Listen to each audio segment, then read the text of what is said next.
Hai semuanya. Berjumpa lagi bareng Mimin Noba di sini. Mimin ucapkan terima kasih ya untuk para sobat Noba yang sudah memberikan support dan kesetiaannya sampai sejauh ini. Dan juga Mimin tidak akan bosan-bosan minum pil Tika Dewa agar terus kerja membawakan episode-episode berikutnya dari BTTH Keabadian Kaisar.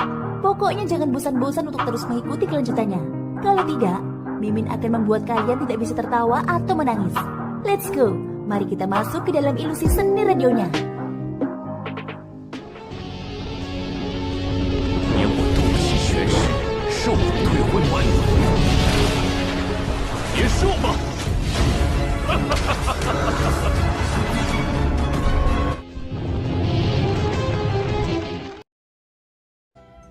Melanjutkan cerita dari episode sebelumnya.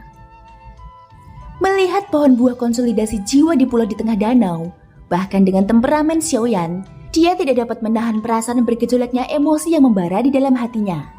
Setelah mencari dengan susah payah sekian lama, buah konsolidasi jiwa akhirnya muncul di depan matanya. Seketika tubuh Xiaoyan bergerak. Dengan ular narwal yang mengikutinya, mereka telah muncul di pulau itu dalam sekejap mata. Mata Xiaoyan dengan hati-hati mengamati pohon buah konsolidasi jiwa di depannya. Secercah keheranan melintas di kedalaman matanya. Dia tidak bisa menahan rasa takjubnya terhadap seni ilahi penciptaan langit dan bumi ini.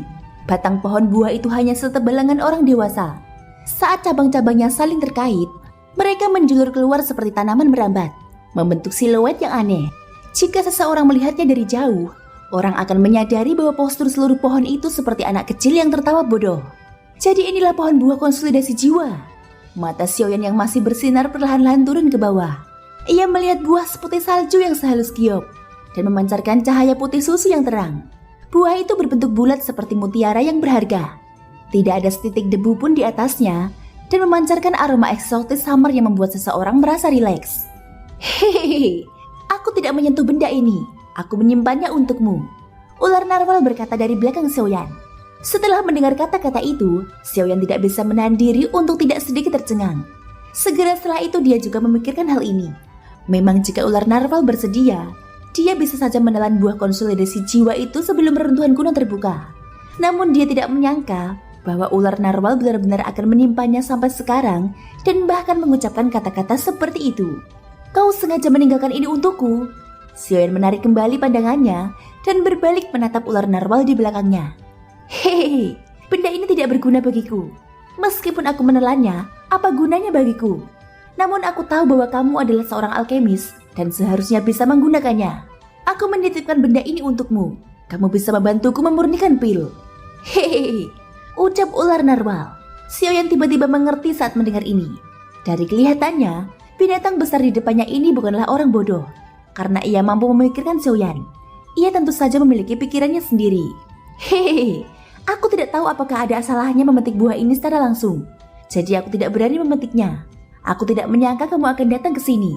Ular narwal tertawa terbahak-bahak. Meskipun tawanya menakutkan, Xiaoyan perlahan-lahan mulai terbiasa. Dia tersenyum penuh terima kasih kepada ular narwal. Meskipun ular narwal punya rencana sendiri untuk melakukannya, tidak peduli apapun. Orang yang paling diuntungkan dari ini tetaplah Xiaoyan. Ular narwal benar. Menyimpan buah konsolidasi jiwa tidaklah semudah itu. Jika langsung dipetik dengan metode biasa, hasilnya adalah hilangnya energi spiritual dalam buah konsolidasi jiwa dengan cepat. Jika tidak ditelan dan dimurnikan di tempat, buah itu akan berubah menjadi buah busuk dan energi spiritual di dalamnya akan hilang dengan sendirinya. Untuk memperoleh harta karun alam bermutu tinggi seperti itu, satu-satunya cara adalah menggunakan beberapa artefak giok yang mutunya sama tinggi. Energi spiritual yang terkandung dalam buah konsolidasi jiwa sangatlah murni. Karena itulah buah konsolidasi jiwa tidak dapat tercemar sama sekali. Untuk menjaga energi spiritual di dalamnya dengan sempurna dan mencegahnya menghilang, seseorang harus menggunakan artefak giok yang tidak mengandung kotoran apapun. Mengenai hal itu, Xiaoyan secara alami sudah siap. Berjalan di depan pohon buah jiwa, Xiaoyan mengembalikan telapak tangannya. Tiba-tiba, belati giok sebenih kristal muncul di telapak tangan Xiaoyan. Dia memegang belati itu erat-erat di satu tangan. Pada saat yang sama, sebuah cahaya menyala di tangan lainnya. Dan sebuah kotak giok yang terbuat dari bahan yang sama muncul di tangannya. Sambil berjongkok di depan pohon buah konsolidasi jiwa, Xiaoyan dengan hati-hati mengendalikan belati dengan satu tangan untuk mendekati batang di antara pohon buah jiwa. Pada saat yang sama tangan kirinya yang memegang kotak giok diletakkan di bawah buah konsolidasi jiwa. Setelah itu ia menggunakan belati di tangannya untuk dengan lembut memotong buah jiwa dari batangnya. Buah konsolidasi jiwa sepenuhnya terpisah dari pohonnya.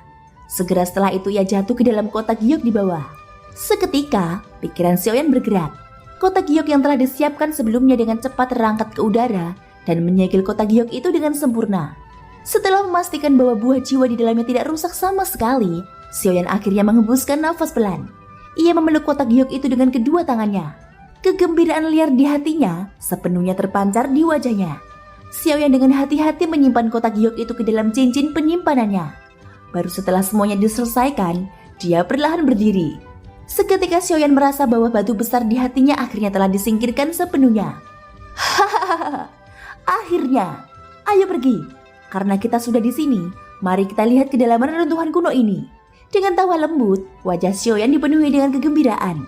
Bahkan ular narwal di sampingnya juga mengeluarkan raungan rendah yang bahagia. Setelah terperangkap di sini begitu lama, akhirnya ia bisa pergi. Namun tepat saat Xiaoyan hendak bergerak, tubuhnya berhenti sebentar di udara. Mulutnya tertawa saat dia perlahan membalikkan tubuhnya di depan mata ular narwal yang kebingungan di sampingnya. Dia menatap ular mati di tepi pantai. Meskipun binatang ajaib kelas Dodi sudah mati, nilainya masih cukup tinggi. Bahkan Dodi lainnya akan tergerak olehnya.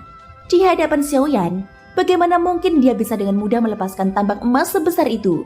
Sesaat kemudian, Xiaoyan dan ular narwal akhirnya meninggalkan danau. Xiaoyan dengan cepat melintasi hutan pegunungan sendirian di suatu tempat di dalam hutan kuno. Tubuhnya yang terbungkus jubah hitam bagaikan anak panah hitam pekat yang langsung menembus ruang kosong. Pada saat ini ular narwal telah mengubah tubuhnya agar tidak menarik perhatian para ahli di dalam hutan. Ia telah menjadi ular mini yang panjangnya hanya beberapa inci. Ia menempel di lengan Xiaoyan di balik jubah hitamnya. Di balik jubah hitam itu, tidak seorang pun dapat menemukan binatang ajaib yang kuat yang tersembunyi. Luasnya hutan kuno menyebabkan Xiaoyan ditakdirkan untuk tinggal di tempat ini selama beberapa hari. Namun ini juga bagus.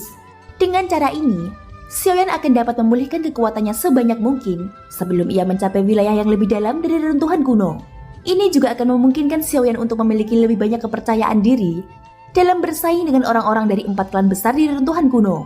Selama perjalanan, Xiaoyan tentu saja melihat cukup banyak Dodi yang sedang beristirahat. Sebagai Dodi, kebanyakan dari mereka bepergian sendirian. Kekuatan mereka yang dahsyat cukup untuk memungkinkan mereka menghadapi berbagai bahaya sendirian. Tentu saja ini hanya sebagian penjelasan. Mungkin karena kekuatan mereka yang besar, mereka menjadi semakin takut mati, membuat mereka tidak lagi mempercayai siapapun. Mata Xiaoyan di balik jubah hitam itu tampak acuh tak acuh di hadapan berbagai tatapan yang dipenuhi dengan kehati-hatian. Dia sudah terbiasa dengan orang-orang seperti itu. Di sisi lain, ular narwal yang saat ini sedang memanjat lengan Xiaoyan melirik tatapan orang-orang di dunia luar. Meskipun itu adalah binatang ajaib, hatinya tidak bisa menahan rasa dingin. Manusia-manusia ini, bukankah mereka sedikit terlalu menakutkan? Mata mereka bahkan membuat kami para binatang ajaib takut.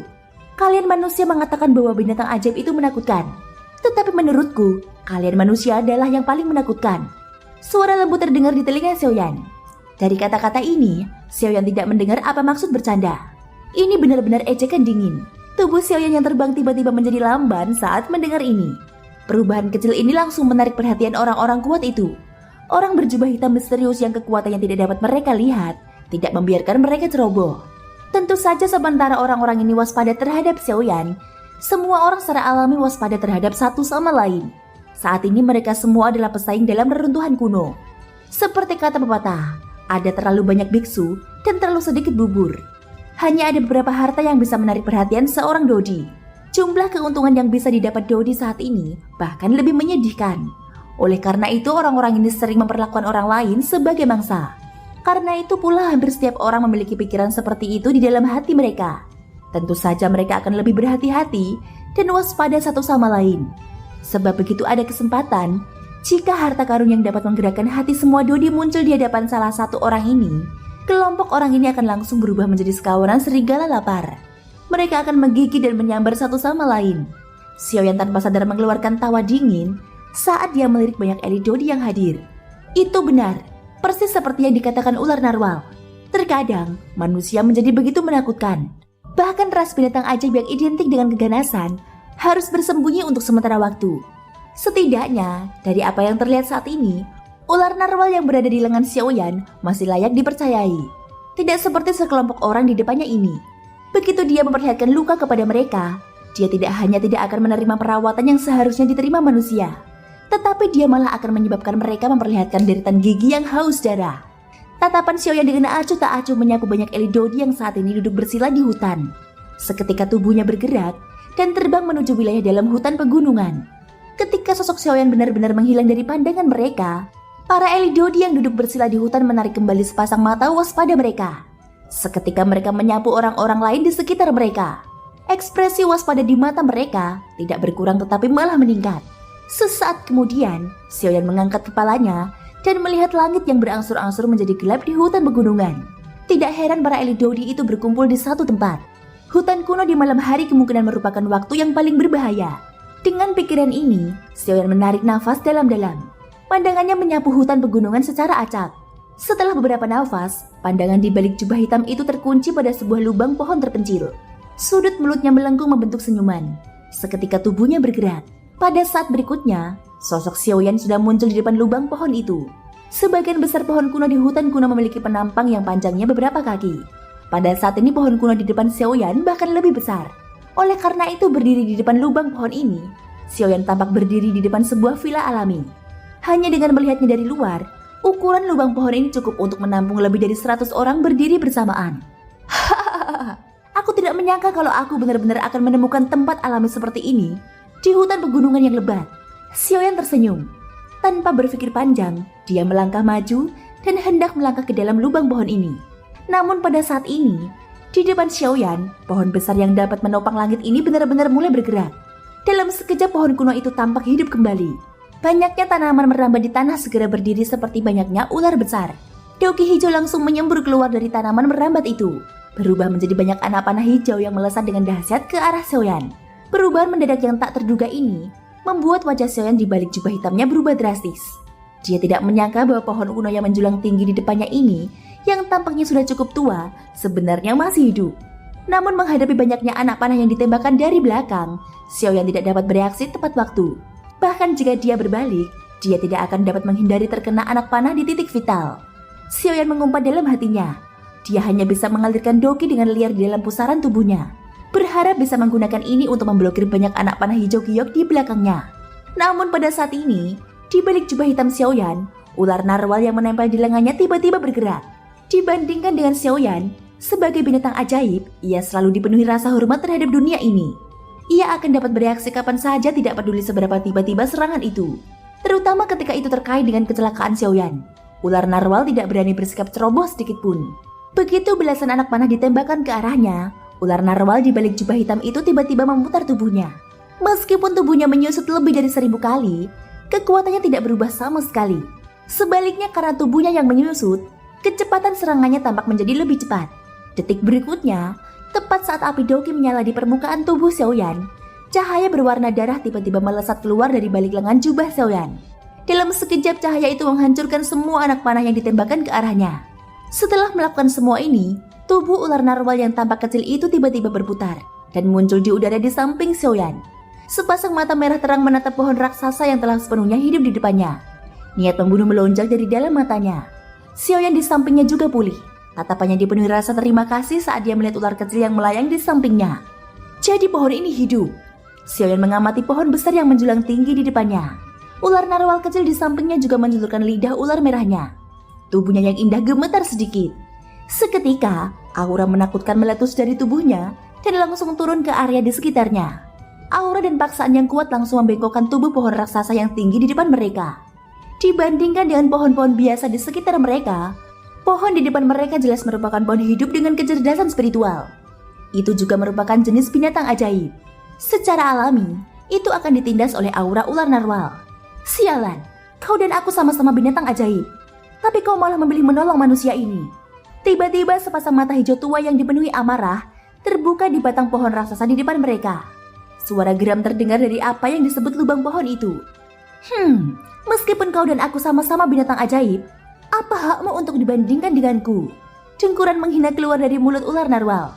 Seketika, aura dan paksanya menyelimuti dunia menjadi semakin mengerikan setelah dengusan ular narwal.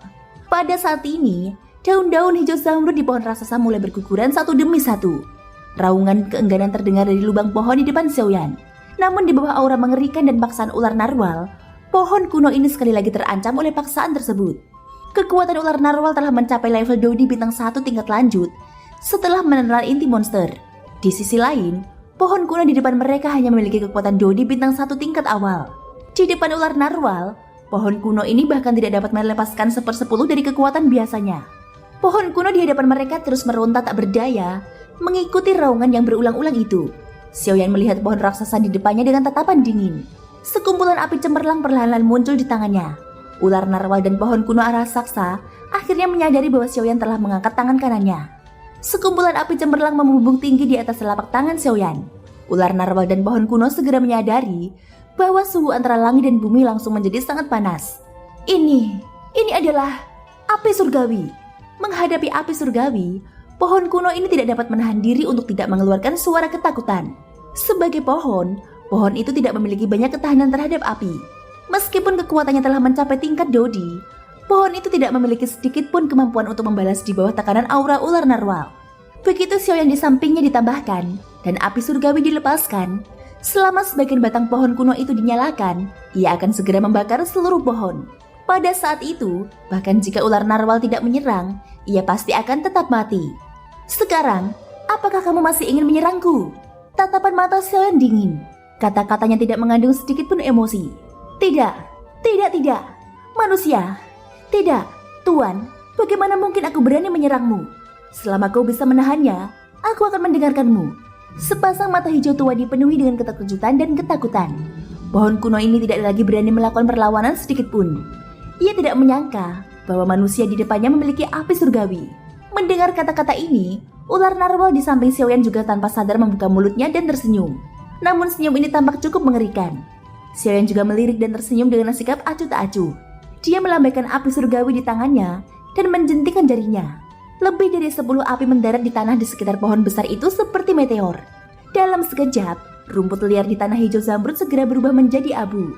Namun di bawah kendali pikiran Xiaoyan, kekuatan menakutkan yang dapat membakar segalanya tidak menyebar. Meski begitu, pemandangan ini masih membuat pohon kuno itu mengeluarkan raungan rendah yang gemetar. Kita akan bermalam di sini.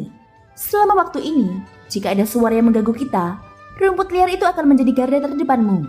Setelah mengucapkan kata-kata ini dengan dingin, Xiaoyan melangkah maju. Tidak ada sedikit pun kekhawatiran di hatinya saat dia berjalan ke lubang pohon di depannya. Di belakangnya tubuh indah ular narwal juga mengikuti dari dekat. Mata merahnya melirik pohon besar di depannya dan mulutnya mengeluarkan tawa dingin.